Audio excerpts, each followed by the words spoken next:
Eh, Como miramos, hermano Rigo inició la serie y nos enseñó acerca de ah, Lucas 19, donde el Señor entró en Jerusalén como el rey que viene a salvar y Él es digno de ser alabado. Así es que Él nos enseñó ahí y luego después Pastor Víctor continuó enseñándonos acerca de cuando Jesús lloró por Jerusalén en dolor, porque ellos no reconocieron ah, quién era Él.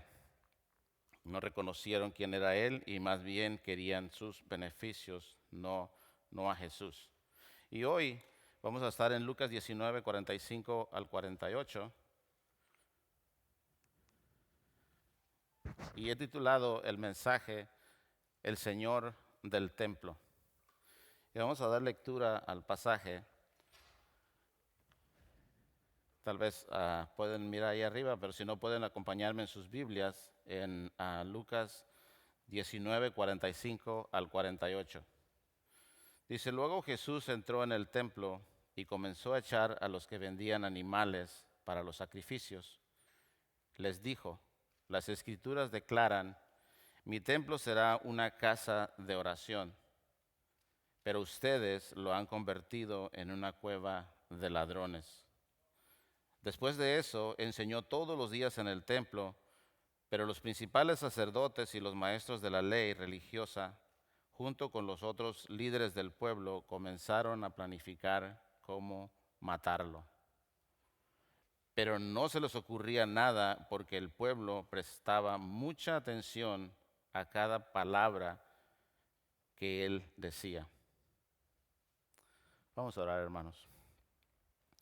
Padre bendito, te damos gracias, Señor, por la oportunidad que nos das de entrar en tu palabra, Señor. Padre, toma control, Señor, de lo que vamos a estar hablando, Señor, que tu nombre sea exaltado, Señor.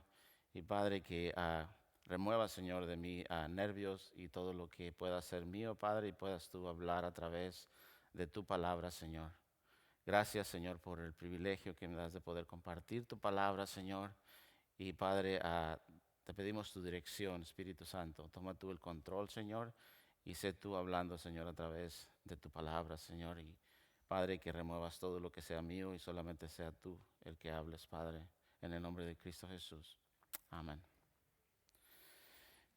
Y miramos, hermanos, el contexto aquí que está pasando. Jesús entra en el templo y estamos en Juan, habla de que hubo dos veces que Jesús limpió el templo. La primera vez, Jesús, con un azote de cuerdas, dice que echó fuera a los mercaderes y declara en Juan 2, 13 al 16, dice, con un azote de cuerdas eh, echó a los mercaderes y les dijo, ustedes han convertido la casa de mi padre en casa de mercado.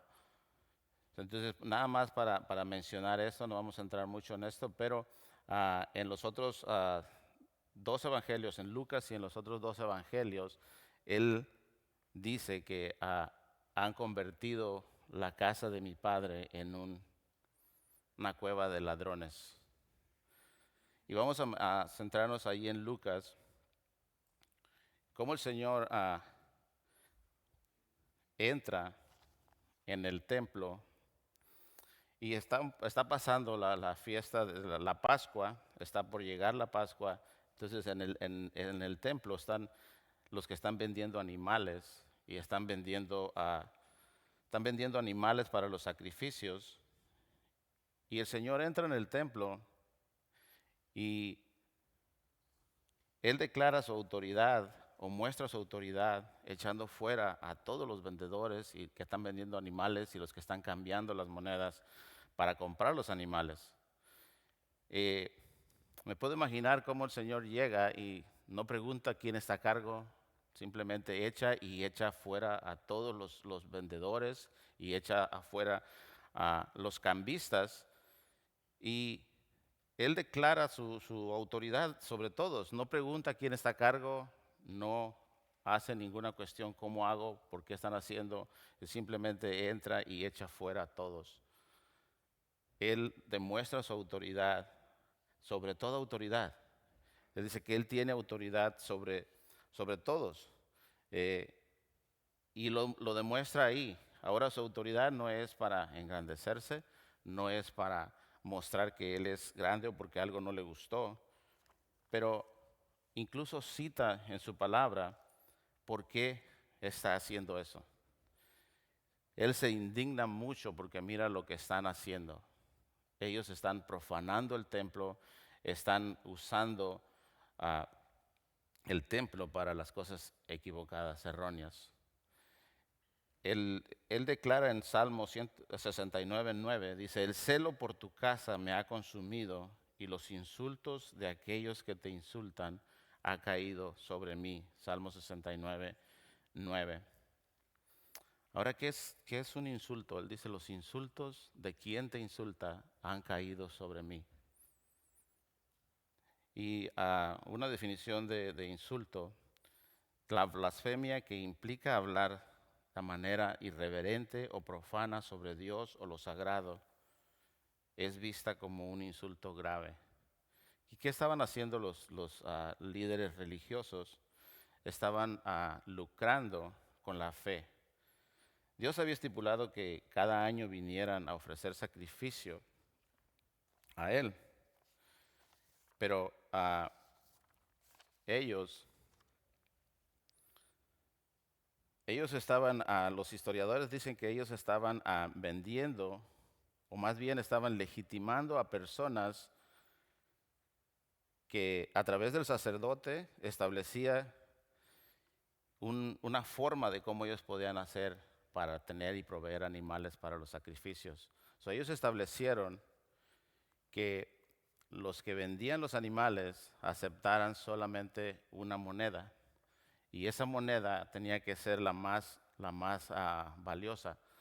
Es decir, ellos habían establecido que cambiaran las monedas que no tenían tanto valor en plata por la que tenía más concentrado de plata, que era la moneda de Tiro. Y si alguno quería tener un animal para sacrificio, tenía que cambiar su moneda, que fuera más barata o tuviera menos concentrado de plata, por la de Tiro para poder comprar los animales. Cuando iban a comprar los animales, ahora los animales valían un precio más alto todavía. Así que no tenían el valor que normalmente, sino que valían más dinero. Y de esa manera ellos podían sacar de provecho de eso.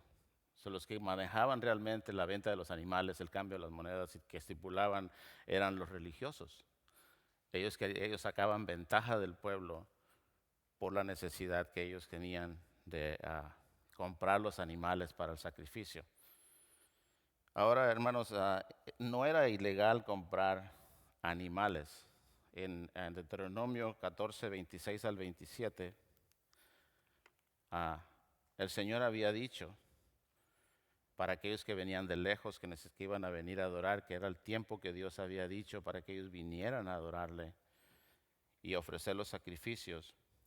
Dice en Deuteronomio 14, 24 al 26, dice, ahora bien, cuando el Señor tu Dios te bendiga de tu buena cosecha, podrá suceder que el lugar de adoración que elija para que su nombre sea honrado te quede demasiado lejos para llevar tu diezmo. En ese caso puedes vender esa 10ª parte de tus cosechas y manadas, poner el dinero en una bolsa y dirigirte al lugar que el Señor tu Dios haya elegido. Y cuando llegues, podrás usar el dinero para comprar cualquier clase de alimento que desees, ganado, ovejas, cabras, vino u otra bebida alcohólica.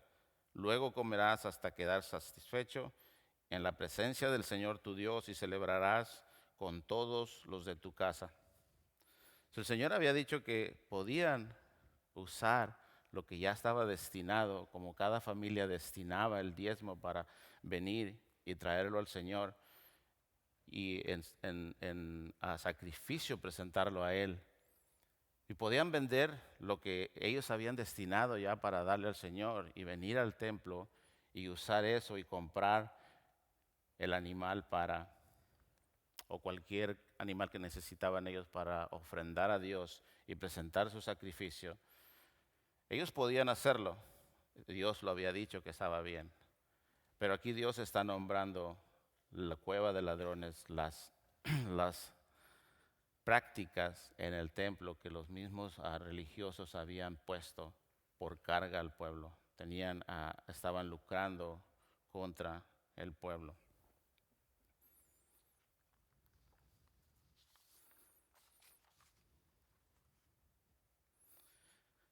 ¿De qué manera nosotros podríamos mirar, cuando miramos cómo ellos lucraban contra el pueblo, de qué manera nosotros podríamos decir que podríamos lucrar o el cuerpo de Cristo podría lucrar contra Dios o contra su pueblo? Miramos en este tiempo las iglesias llamadas evangélicas, muchas de ellas ah, cobran precio por oraciones o también han oído de iglesias que cobran por sanidades. Ellos cobran por una sanidad, algunos, u otros simplemente dicen no recibes porque ofrendas muy pequeños, no vas a ser bendecido porque ah, no das ofrendas como deberías de darlas. ¿O qué tal los conciertos?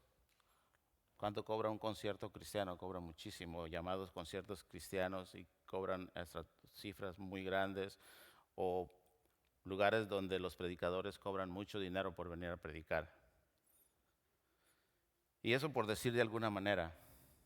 Pero si vamos más profundo, nosotros venimos al lugar de Dios, a encontrarnos con Dios, pero ¿cómo consideramos a los demás? Si miramos nosotros mismos, ¿cómo consideramos a las demás personas? ¿O qué opinión guardamos en nuestro corazón acerca de los demás, a los no creyentes o aún a los hermanos creyentes? ¿Qué dice Dios de cómo nosotros consideramos a los demás? O aún podemos presumir de que nosotros somos los escogidos y ocupamos lugares de privilegio. O ocultamos quiénes somos allá afuera en el mundo. Es triste en veces poder hablar. Hace muchos años hablaba con un hermano que estábamos hablando y cómo podíamos evangelizar en el trabajo. Y él me decía, no, en mi trabajo no saben que yo soy creyente. Y podemos decirlo fácil o podemos pensarlo de fácil manera, pero ¿qué es lo que dice mi corazón cuando hago eso? ¿De qué manera Dios está mirando mi corazón cuando yo tomo la decisión de decir eso? Soy de Cristo, pero nadie sabe que yo soy. Pablo dijo en Corintios, creo que es en el libro de los Hechos, que somos libros abiertos donde todos pueden leer. Están leyendo una cosa o están leyendo otra, pero todos pueden leer.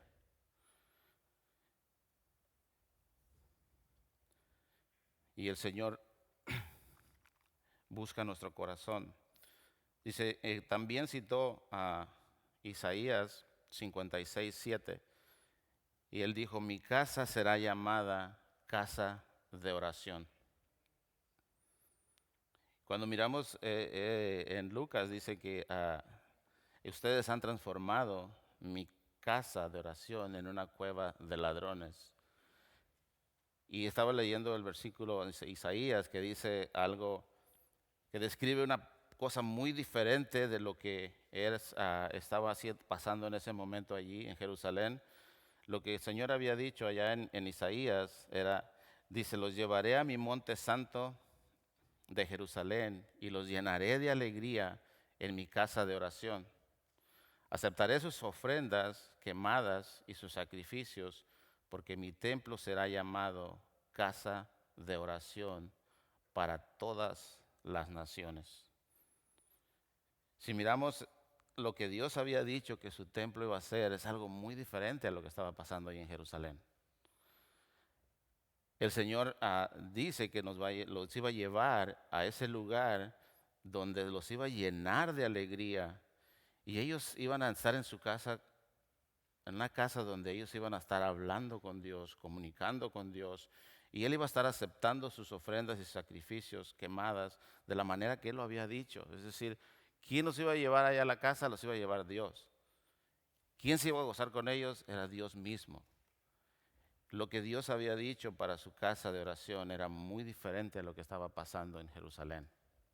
Por eso el Señor dice que ustedes han convertido mi casa en cueva de ladrones.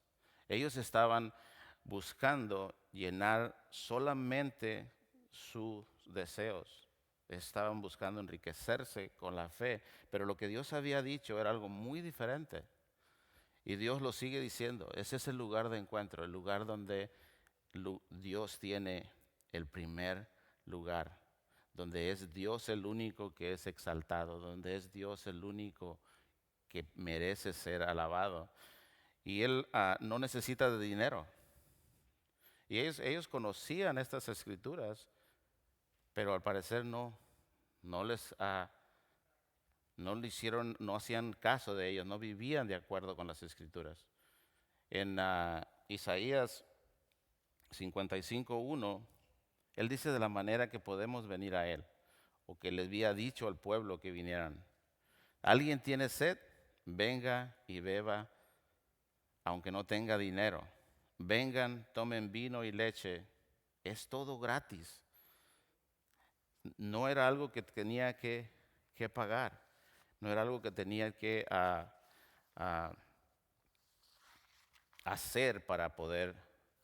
Lo único que se necesitaba era reconocer quién es Dios y que de Él es donde procede todo.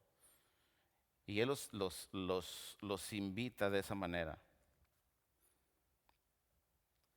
El Señor enfatiza la importancia de la oración en el templo y en donde Él mismo ha provisto para encontrarse con su pueblo.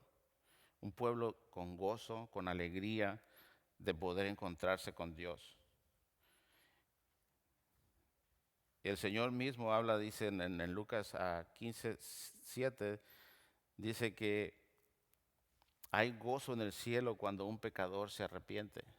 Imagínense que el gozo que Dios está diciendo es lo que produce el darle lugar a Él, que Él merece en nuestra vida. Ese gozo es algo que no lo produce nada que hacemos nosotros, sino el reconocer que Dios hace en nosotros, que Él es el centro de nuestra adoración. Y era un lugar de fiesta, era un lugar de compañerismo con Dios, donde hay alegría, donde hay gozo, donde hay aceptación, donde hay un compañerismo entre Dios y el hombre.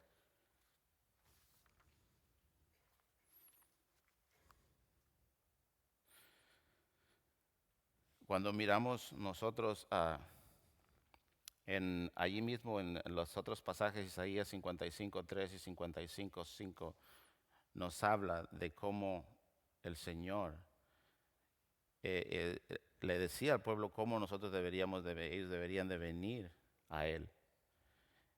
Entonces ellos conocían estas escrituras, pero al parecer ah, no hicieron caso ellos solamente querían sus propios intereses y pues qué efecto hubo cuando Jesús declaró esta parte de las escrituras. ¿Hizo algo en ellos? ¿Cambió algo? ¿O simplemente siguieron? Ellos siguieron. Porque cuando Jesús declaró que declara que hicieron el templo de oración en una cueva de ladrones, ellos se enojan. Vamos a mirar más adelante cómo ellos sienten un grande enojo y rencor contra lo que Jesús está diciendo, al grado de que quieren matarlo. Si nosotros miramos hacia nosotros, ¿qué lugar toman las escrituras en nuestra vida? ¿Qué efecto hacen cuando nosotros abrimos su palabra? ¿Qué efecto cobra en nosotros? Ellos las conocían, pero no hicieron caso. Y podemos, siendo honestos, muchas veces leemos las Escrituras y todavía nos damos cuenta de que cometemos errores que ya conocemos en las Escrituras.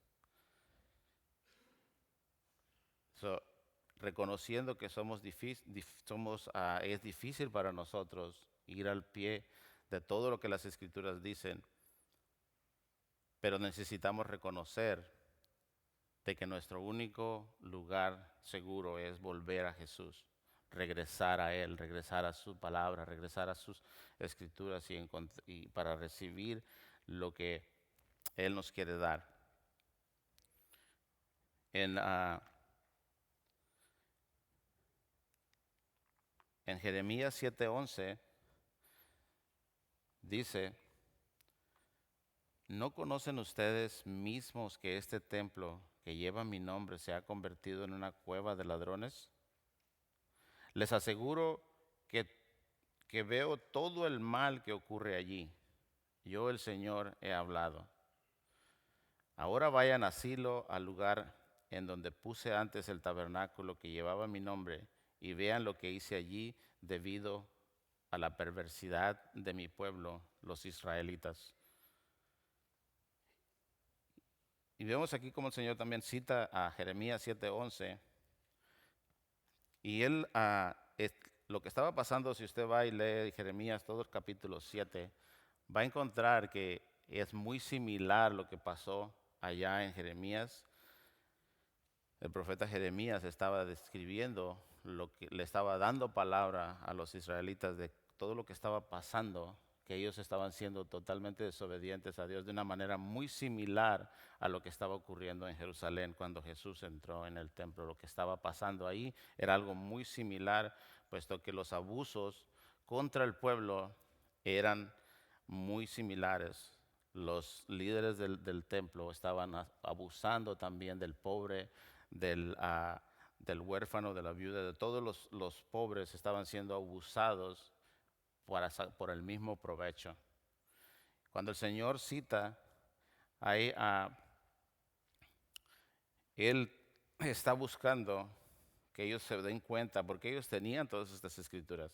Ellos sabían que esto había ocurrido en el pueblo de Israel y el Señor quizás está buscando, entiendan que lo que les estoy mostrando es algo que ya pasó y ustedes están haciendo lo mismo, buscando su corazón para que se arrepintieran. Pero miramos cómo ellos procuraban matarlo más bien. Y él declara: yo veo todo el mal que ocurre ahí. Cuando él citó este pasaje, de alguna manera él está diciendo: yo estoy viendo todo lo que están haciendo. Porque los líderes religiosos creían que ellos estaban dirigiendo al pueblo de la manera correcta.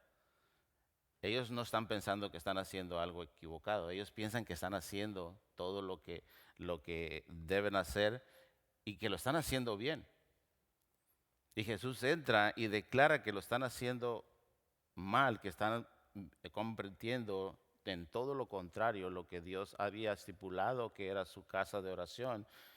Están buscando algo totalmente diferente y les está mostrando de esa manera, pero ellos más bien se llenan de odio.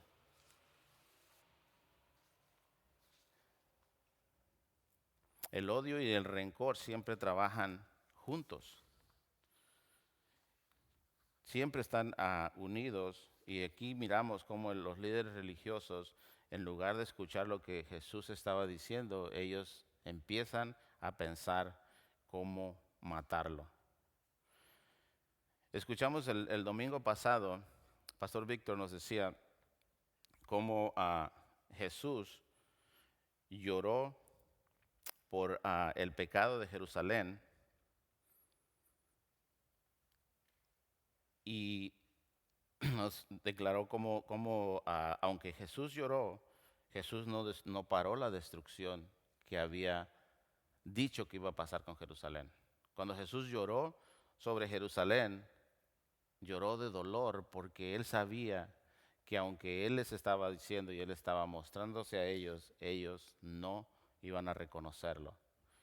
Y ese dolor era por los pecados o por los pecadores que estaban en pecado y no iban a reconocer, pero tampoco cambió su, su fin. Él dijo que iban a ser destruidos y fueron destruidos. Fue destruido. Entonces, el Señor sigue diciendo lo mismo, Él sigue buscando nuestro corazón. En Juan 3:36, Él dice, en su palabra, dice, los que creen en el Hijo de Dios tienen vida eterna. Los que no obedecen al Hijo nunca tendrán vida eterna, sino que permanecen bajo la ira del juicio de Dios.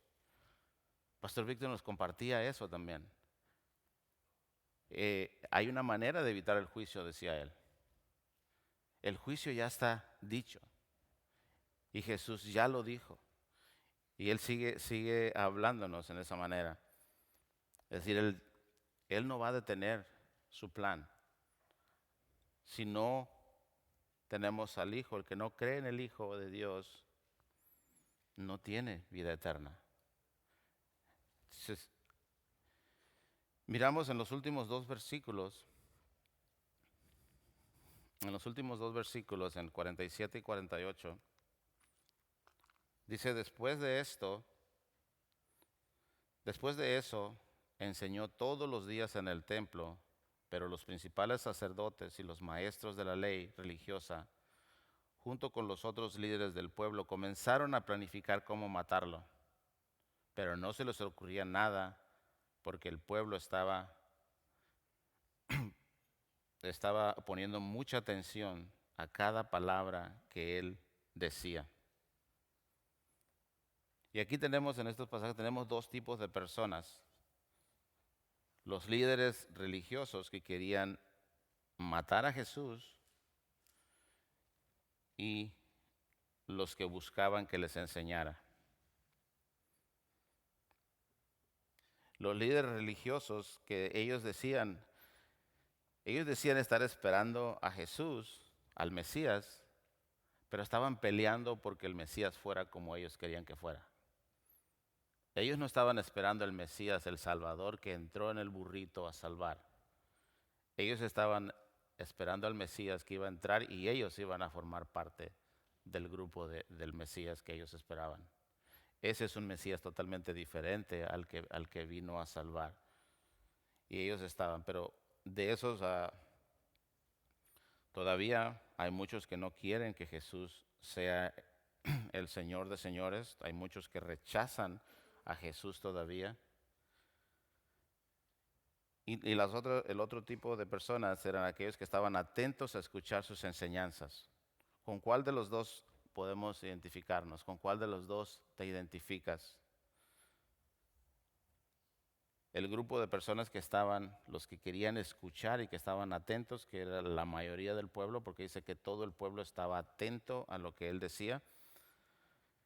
Y podemos mirar ahora, ellos estaban atentos a escuchar todo lo que Jesús decía. Y podríamos decir, pues Jesús estaba hablando y ojalá que hubiésemos estado ahí para escucharlo, ¿verdad? Pero, ¿qué tal si Jesús sigue hablando exactamente de la misma manera ahora? Solo que no es audible, es legible. Y aún Jesús puede estar hablándote de diferentes maneras. ¿Qué tal podemos escuchar a Jesús cuando alguien nos exhorta? Podemos escuchar a Jesús en la sonrisa de un niño. O podemos escuchar a Jesús en el abrazo que te dieron cuando entraste. En el saludo que un hermano te dio después de una semana que no te ha visto y se alegró porque te vio. Así era lo que Jesús intentaba, lo que Dios intentaba en el templo, venir a alegrarnos porque Dios está en el medio de nosotros. Jesús lo sigue haciendo. Jesús está entre nosotros. Y son las Escrituras las que lo que lo declaran. Él sigue hablando, es su palabra la que sigue diciendo eso. En Juan 14:23 dice, el que me ama guardará mi palabra y mi Padre le amará y vendremos a Él y haremos morada con Él. Ya no es el templo, ya no es el lugar, pero ahora es en nuestra propia morada. Y también la Escritura dice ahí en Primera de Pedro 2:5, dice, y ustedes son las piedras vivas con las cuales Dios edifica su templo espiritual. Además son sacerdotes santos por la mediación de Jesucristo. Ustedes ofrecen sacrificios espirituales que agradan a Dios, perdón. Él declara que eso somos a través de Jesucristo. Ahora ya no es el lugar del templo, pero ahora es su propia iglesia. Siempre decimos que la iglesia no es el edificio, sino que nosotros somos la iglesia. Bueno, el apóstol Pedro lo declara por la dirección del Espíritu Santo de que ustedes son piedras vivas, dice, las cuales edifican su templo espiritual. Ahora el templo somos la gente. Ahora el templo somos nosotros mismos. En 1 Corintios 3:16 dice, ¿no se dan cuenta ustedes que juntos son el templo de Dios y que el Espíritu de Dios vive en ustedes? Pablo les dijo a los corintios eso. Dense cuenta de eso. Dense cuenta de que ahora la santidad de Dios habita en ustedes. Ahora la santidad de Dios no está en el templo, sino está en ustedes mismos. Juan 14:23, o 14 del 21 al 24, perdón. Jesús le aclara a la mujer samaritana que no es el lugar, sino la manera en que adoramos a Dios lo que importa. Es el espíritu y en verdad cómo debemos de adorar.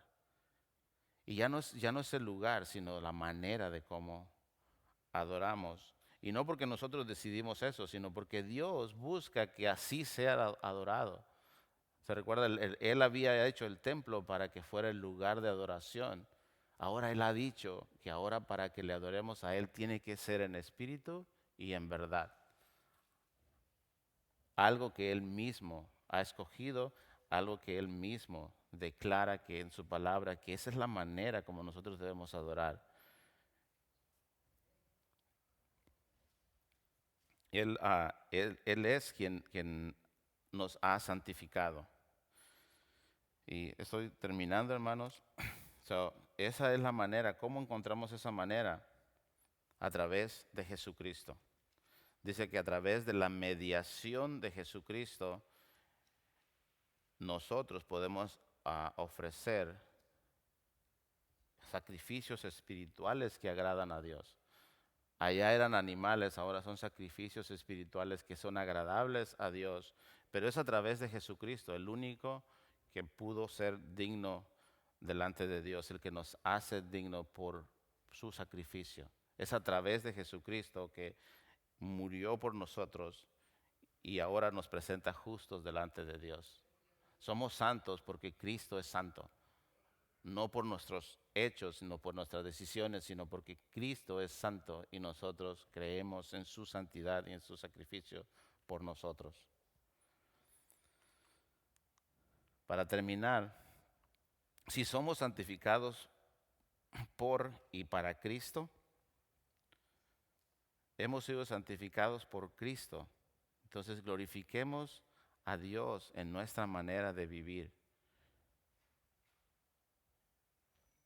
La presencia de Dios está en nosotros porque Cristo vive en nosotros y hemos sido apartados para su servicio. Vamos a leer en Zacarías 14:21 para sus notas. Él habla de los utensilios que eran santificados a Cristo, santificados a Dios, cómo eran todo el tiempo eran santificados. Iban a poder venir a Él, iban a comer de Él y siempre iba a estar santificados porque pertenecen al templo. Nosotros somos santificados porque pertenecemos a Cristo y guardamos esa esperanza. Y si me acompaña ahí en Apocalipsis 21, 22 al 23, nuestra esperanza es que un día Jesús va a ser nuestro templo y no va a haber necesidad de nada más, sino que Él va a ser nuestro todo.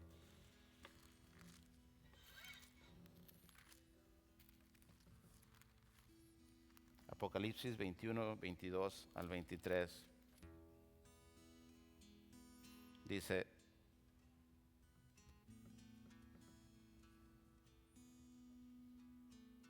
perdón, es 22, 22 al 23.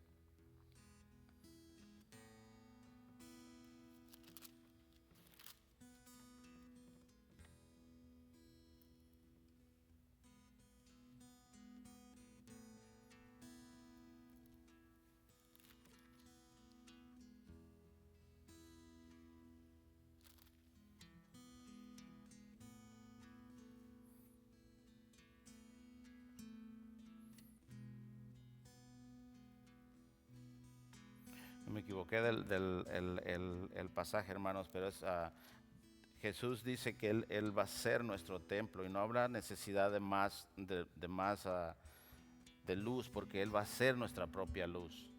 Él es el único, Él va a ser nuestro templo, Él va a ser nuestra luz y no tendremos necesidad de luz, porque Él va a ser nuestra propia luz.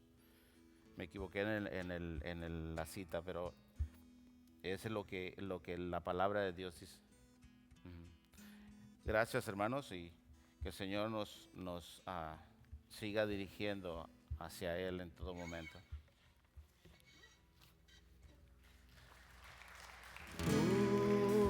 Todo a Cristo yo me entrego con el fin de serle fiel para siempre.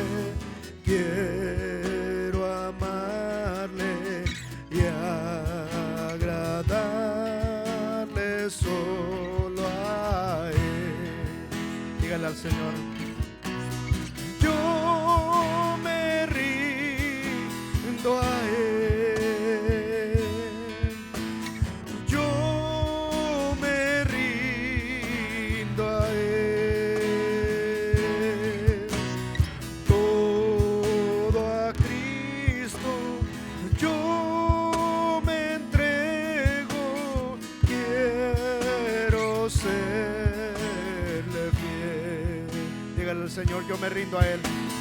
Yo me rindo a Él. Yo me rindo a Él. Todo a Cristo yo me entrego. Quiero serle fiel. Quiero serle fiel. Quiero serle fiel. Amén. Vamos a darle gracias al Señor, hermanos. Gracias, Padre, por esta tarde, Señor, esta mañana.